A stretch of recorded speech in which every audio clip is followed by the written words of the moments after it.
the Gameboy Megamachine.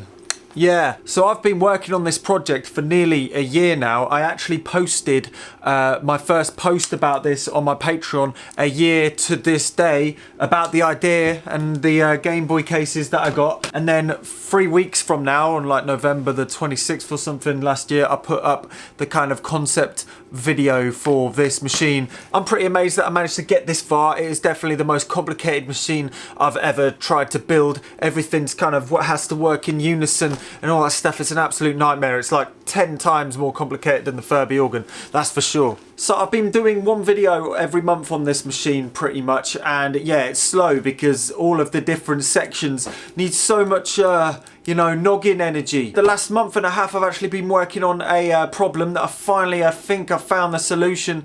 And yeah, let's just look at the problem first, shall we?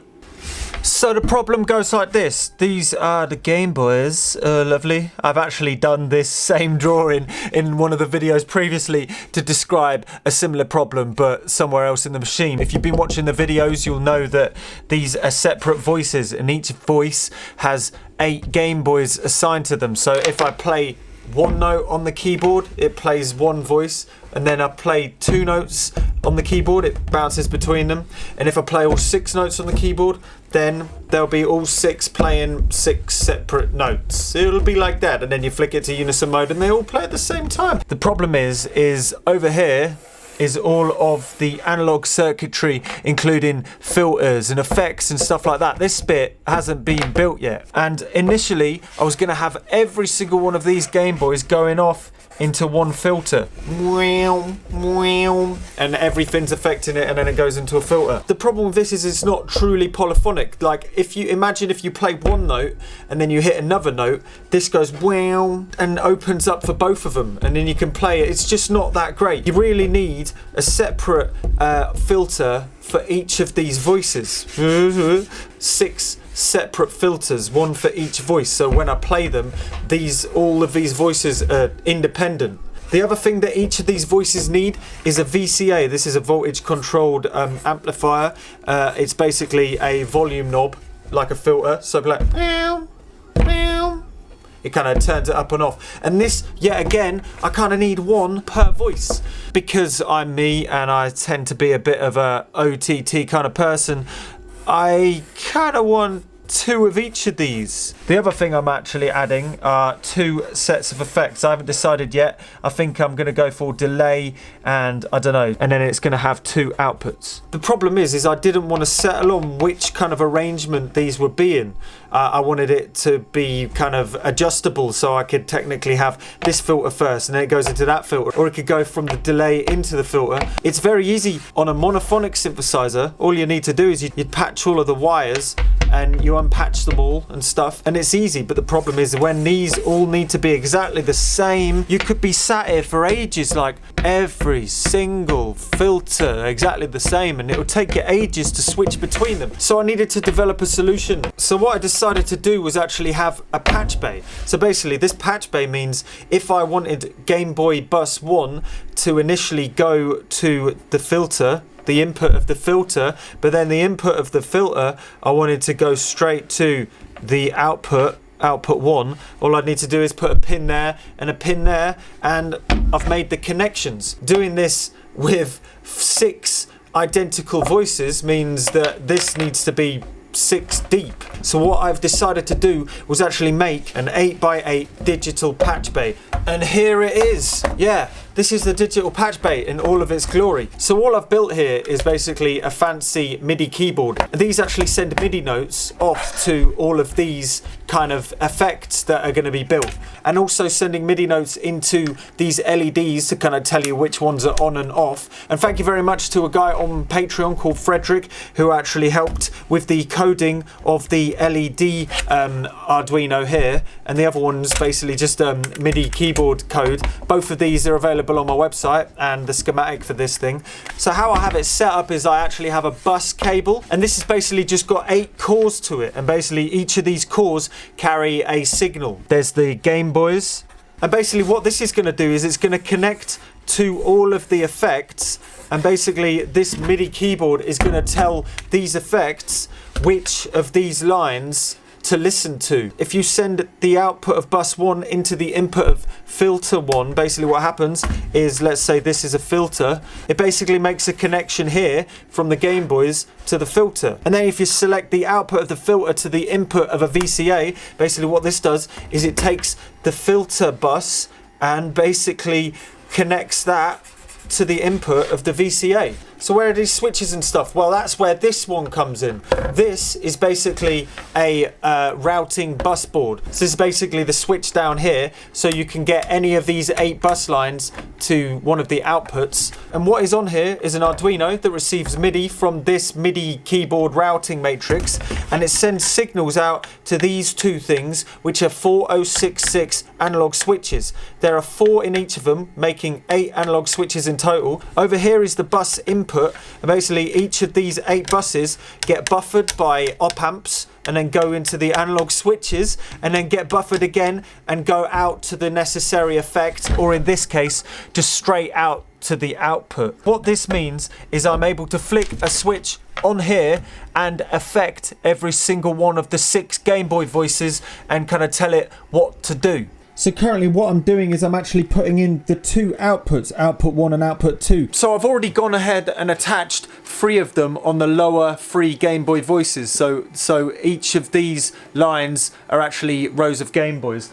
And there's 2 of these PCBs per row, and then for each of these rows there's 2 output wires that actually head down to these mixers. These 2 mixers in this jangle of wires are actually just summing together all of the voices into a couple of mixers. So now it's time to solder a few more of these routing boards for the top row, as well as 3D print some mounts which they kind of sit and sandwich in and look all nice, and then you know, pop them into the case. Let's get doing it. These little 3D printed parts that actually 3D printed on the Lowspot Mini, they screw onto the side of the box and they kind of hold them nicely in place.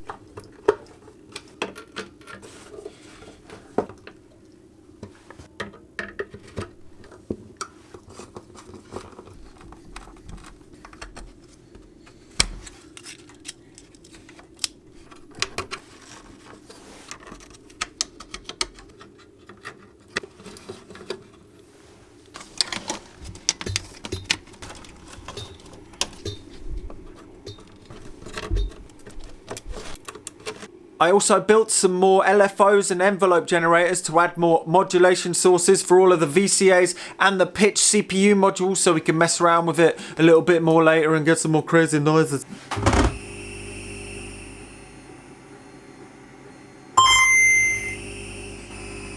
These 4 switches right down here actually work. These are the only ones that work right now, and when I add more and more effects, slowly but surely, exponentially, more of these switches will work. So if I pan output 1 and output 2 left and right, I'm able to play around with the automation of the volumes of all of the Game Boys and mess around with the pan somewhat. Let's have a play, shall we?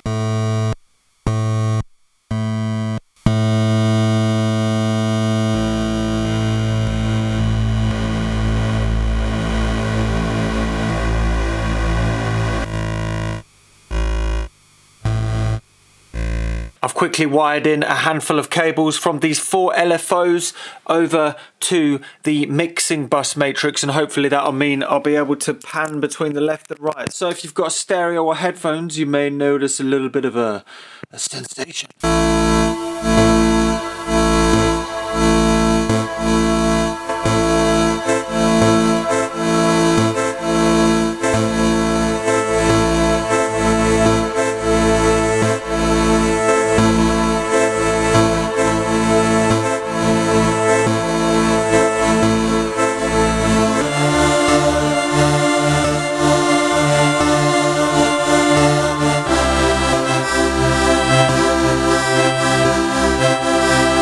So what I've wired up now is this ADSR is receiving a trigger from the keyboard, and it's sending some of the Game Boys to kind of dive bomb down and then come up, and some of them to go up and then come down. So they kind of like go brew and then meet in the middle.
So that is where we're at right now with the Game Boy Megamachine. I remember last time I was talking about the pixels and the animations.